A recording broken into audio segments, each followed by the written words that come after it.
Friends എല്ലാവർക്കും നമസ്കാരം. ഇന്നത്തെ റെസിപ്പി പൊട്ടാറ്റോ മസാലയാണ്. ഇത് നമുക്ക് പൂരിയുടെയും ചപ്പാത്തിയുടെ ഒക്കെ കൂടെ കഴിക്കാൻ പറ്റുന്ന നല്ല ടേസ്റ്റി ആയിട്ടുള്ള ഒരു കറിയാണ്. അതുപോലെ നമുക്ക് പെട്ടെന്ന് തന്നെ ഉണ്ടാക്കിയെടുക്കാനും പറ്റും. അപ്പോൾ നമുക്കത് എങ്ങനെയാണ് ഉണ്ടാക്കാൻ നോക്കാം. ഉരുളക്കിഴങ്ങ് മസാലയ്ക്ക് വേണ്ടിയിട്ട് ആദ്യം നമുക്ക് ഉരുളക്കിഴങ്ങ് ഒന്ന് വേവിച്ചെടുക്കണം. അതിന് വേണ്ടിയിട്ട് ഒരു കുക്കർ എടുത്തിട്ടുണ്ട്. കുക്കറിലാണ് ഞാനിത് വേവിച്ചെടുക്കുന്നത്. അപ്പോൾ അതിലേക്ക് നമുക്ക് ഒരു 3 മീഡിയം സൈസിലുള്ള ഉരുളക്കിഴങ്ങ് തൊലി കളഞ്ഞതിന് ശേഷം നന്നായിട്ട് കഴുകിയിട്ട് ഇതുപോലെ ഒരു മീഡിയം സൈസ് പീസസ് ആക്കിയിട്ട് കട്ട് ചെയ്തിട്ട് ചേർത്ത് കൊടുക്കാം. ഇനിയിപ്പോൾ നിങ്ങൾക്ക് വേണമെന്നുണ്ടെങ്കിൽ ഇതുപോലെ കഷ്ണങ്ങളാക്കാതെ ഉരുളക്കിഴങ്ങ് മുഴുവനായിട്ട് അങ്ങനെ വേവിച്ചെടുക്കുക. നന്നായിട്ട് വാഷ് ചെയ്തതിന് ശേഷം തൊലിയോട് കൂടിയിട്ട് തന്നെ ഇതുപോലെ കുക്കറിലിട്ടിട്ട് കുറച്ച് വെള്ളം ഒഴിച്ചിട്ട് വേവിച്ചെടുത്താൽ മതി. എന്നിട്ട് നന്നായിട്ട് വെന്തതിന് ശേഷം തൊലി റിമൂവ് ചെയ്തിട്ട് ചെറിയ കഷ്ണങ്ങളാക്കി എടുക്കാം. അല്ലെങ്കിൽ നന്നായിട്ടൊന്ന് മാഷ് ചെയ്തെടുത്താലും മതി. ഇതിപ്പോൾ ഞാൻ ചെറിയ കഷ്ണങ്ങളാക്കിയിട്ടാണ് വേവിച്ചെടുക്കുന്നത്. ഇനി നമുക്ക് ഈ ഉരുളക്കിഴങ്ങ് വേവിച്ചെടുക്കാൻ വേണ്ടിയിട്ട് 1 കപ്പ് വെള്ളം ഒഴിച്ചു കൊടുക്കാം. അതിനുശേഷം കുക്കർ അടച്ചു വെച്ചിട്ട് മീഡിയം ഫ്ലെയിമിലിട്ടിട്ട് 3 വിസിൽ വരുന്ന വരെ വേവിച്ചെടുക്കാം. പിന്നെ നമ്മൾ എടുക്കുന്ന ഉരുളക്കിഴങ്ങിനനുസരിച്ചും അതുപോലെ കുക്കറിനനുസരിച്ചും വിസിലിൻ്റെ എണ്ണത്തിൽ വ്യത്യാസം വരാറുണ്ട്. അപ്പോൾ അത് നോക്കിയിട്ട് വേണം നമ്മളത് വേവിച്ചെടുക്കാനായിട്ട്. ഇപ്പോൾ കുക്കറിൽ 3 വിസിൽ വന്നതിന് ശേഷം ഫ്ലെയിം ഓഫ് ചെയ്ത് വെച്ചിട്ടുണ്ട്. ഇനി അതിൽ സ്റ്റീം നന്നായിട്ട് പോയിട്ട് വേണം അത് തുറക്കാൻ. അപ്പോൾ ആ സമയം കൊണ്ട് നമുക്കൊരു പാൻ അടുപ്പത്ത് വയ്ക്കാം. അതിലേക്ക് 1.5 ടേബിൾ സ്പൂൺ വെളിച്ചെണ്ണ ഒഴിച്ചു കൊടുക്കാം. വെളിച്ചെണ്ണ നന്നായിട്ട് ചൂടായി വരുമ്പോൾ 1 ടീസ്പൂൺ കടുകിട്ടിട്ട് ഒന്ന് പൊട്ടിച്ചെടുക്കാം. പിന്നെ 1 ടീസ്പൂൺ ഉഴുന്നുപരിപ്പ് ചേർത്ത് കൊടുക്കാം. ഉഴുന്നുപരിപ്പിൻ്റെ കൂട്ടത്തിൽ നമുക്ക് വേണമെന്നുണ്ടെങ്കിൽ കടലപ്പരിപ്പും ചേർക്കാം. അപ്പോൾ അത് 1 ടീസ്പൂൺ ചേർത്ത് കൊടുത്താൽ മതി.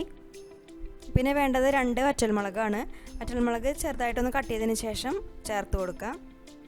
പിന്നെ കുറച്ച് കറിവേപ്പില ചേർത്ത് കൊടുക്കാം. പിന്നെ ചെറുതായി അരിഞ്ഞിട്ടുള്ള ഇഞ്ചി ഏകദേശം 1 ടീസ്പൂൺ ചേർത്ത് കൊടുക്കാം. പിന്നെ 2-3 പച്ചമുളക് ചേർക്കാം. പച്ചമുളകൊന്ന് നെടുകെ കീറിയതിന് ശേഷം ചേർത്ത് കൊടുക്കാം. പിന്നെ ഈ മസാലയിൽ നമ്മൾ എരിവിനായിട്ട് മുളക് പൊടിയൊന്നും ചേർത്ത് കൊടുക്കുന്നില്ല. അപ്പോൾ പച്ചമുളകിൻ്റെ അളവ് നമുക്ക് എത്രയാണോ എരിവ് വേണ്ടത് അതിനനുസരിച്ച് ചേർത്ത് കൊടുക്കാം. പിന്നെ അവസാനമായിട്ട് ഒരു സവാള ചേർത്ത് കൊടുക്കാം. ഒരു മീഡിയം സൈസിലുള്ള സവാള ഒന്ന് സ്ലൈസസ് ആക്കിയതിന് ശേഷം അതും ചേർത്ത് കൊടുക്കാം. ഇനി നമുക്ക് അതെല്ലാം കൂടിയിട്ടൊന്ന് വഴറ്റിയെടുക്കാം.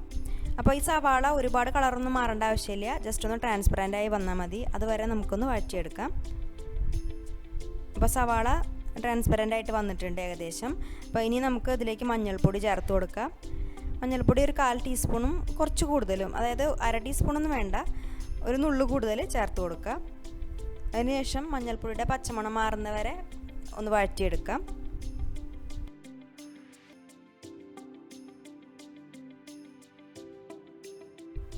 ഇനി നമുക്കിതിലേക്ക് നേരത്തെ വേവിച്ച് വെച്ചിട്ടുള്ള ഉരുളക്കിഴങ്ങ് ചേർത്ത് കൊടുക്കാം. ഇനി ഇതെല്ലാം കൂടിയിട്ടൊന്ന് തിളപ്പിച്ചെടുക്കണം. അപ്പോൾ അതിന് വേണ്ടിയിട്ട് ഒരു 2 കപ്പ് ചൂടുവെള്ളം ഒഴിച്ചു കൊടുക്കാം.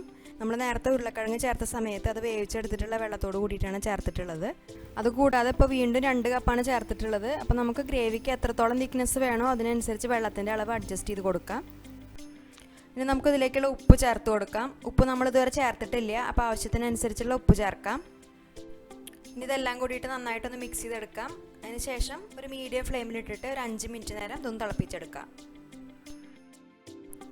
ഇപ്പോൾ ഈ ഗ്രേവി നന്നായിട്ട് തിളച്ച് വന്നിട്ടുണ്ട്. ഇനി ഈ സമയത്ത് നമുക്ക് ഇതിലെ കുറച്ച് ഉരുളക്കിഴങ്ങൊന്ന് മാഷ് ചെയ്ത് കൊടുക്കാം. പൊട്ടാറ്റോ ഇങ്ങനെ ഉടച്ചു കൊടുക്കുമ്പോൾ ഗ്രേവിക്ക് നല്ലൊരു തിക്നെസ് വരും. പിന്നെ ഇനി നമുക്ക് റെസ്റ്റോറൻറ്റ്സിലൊക്കെ കിട്ടുന്ന മാതിരി നല്ല തിക്ക് ഗ്രേവിയോട് കൂടിയിട്ടുള്ള പൊട്ടാറ്റോ മസാല വേണമെന്നുണ്ടെങ്കിൽ ഈ സമയത്ത് ഒരു 2 ടീസ്പൂൺ കടലമാവ് കുറച്ച് വെള്ളത്തിലൊന്ന് മിക്സ് ചെയ്തതിന് ശേഷം ഇതിൽ ഒഴിച്ചു കൊടുത്തിട്ടൊന്ന് തിളപ്പിച്ചെടുത്താൽ മതി. അപ്പോൾ ഈ ഗ്രേവി പെട്ടെന്ന് തന്നെ കുറുകി വരും. അപ്പോൾ നമുക്ക് ഇത്രയും സമയം തിളപ്പിക്കേണ്ട ആവശ്യം വരുന്നില്ല. നല്ല തിക്കായിട്ടുള്ള ഒരു ഗ്രേവിയോട് കൂടിയിട്ട് പെട്ടെന്ന് തന്നെ നമുക്കിത് ഇങ്ങനെ ഉണ്ടാക്കിയെടുക്കാൻ പറ്റും. ഇത് പക്ഷേ ഈ ഉരുളക്കിഴങ്ങ് അത്യാവശ്യം നല്ല പൊടിയുള്ള ഉരുളക്കിഴങ്ങാണ്. അപ്പോൾ അതുകൊണ്ട് ഇപ്പോൾ നമുക്ക് അതിൻ്റെ ആവശ്യം വന്നിട്ടില്ല. അപ്പോൾ ഞാനിതിൽ കടലമാവ് ചേർത്ത് കൊടുക്കുന്നില്ല. നിങ്ങൾക്ക് വേണമെന്നുണ്ടെങ്കിൽ അങ്ങനെ ചെയ്യാം. ഇനി ഒരു 5 മിനിറ്റ് കൂടി ഇതൊന്നും കൂടി തിളപ്പിച്ചെടുക്കാം. ഇപ്പോൾ നമ്മുടെ പൊട്ടാറ്റോ മസാല ഏകദേശം റെഡി ആയിട്ടുണ്ട്.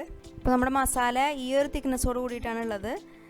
ഇനി ഇത് തണുക്കുമ്പോൾ കുറച്ചും കൂടി തിക്കായിട്ട് വരും. അവസാനമായിട്ട് നമുക്ക് കുറച്ച് മല്ലിയില അരിഞ്ഞത് ചേർത്ത് കൊടുക്കാം. ഈ മല്ലിയില ചേർത്ത് കൊടുക്കണമെന്ന് നിർബന്ധമില്ല കേട്ടോ. നമ്മുടെ കയ്യിലുണ്ടെങ്കിൽ ചേർത്ത് കൊടുക്കാം. എന്നിട്ട് ഫ്ലെയിം ഓഫ് ചെയ്തിട്ട് നന്നായിട്ടൊന്ന് മിക്സ് ചെയ്തെടുക്കാം. ഇപ്പോൾ നമ്മുടെ ഉരുളക്കിഴങ്ങ് മസാല റെഡി ആയിട്ടുണ്ട്. ഇതിന് പൂരിയുടെയും ചപ്പാത്തിയുടെ ഒക്കെ കൂടെ കഴിക്കാൻ നല്ല ടേസ്റ്റാണ്. അപ്പോൾ ഈ റെസിപ്പി ഇഷ്ടപ്പെട്ട എല്ലാവരും ട്രൈ ചെയ്തിട്ട് ഫീഡ്ബാക്ക് അറിയിക്കൂ. പിന്നെ ഈ വീഡിയോ ഇഷ്ടപ്പെടുകയാണെങ്കിൽ ലൈക്ക് ചെയ്യാനും ഷെയർ ചെയ്യാനും കമൻറ്റ് ചെയ്യാനും മറക്കരുത്. അതുപോലെ ഈ ചാനൽ ഇതുവരെ സബ്സ്ക്രൈബ് ചെയ്യാത്തവർ സബ്സ്ക്രൈബ് ചെയ്യാനും മറക്കരുത്.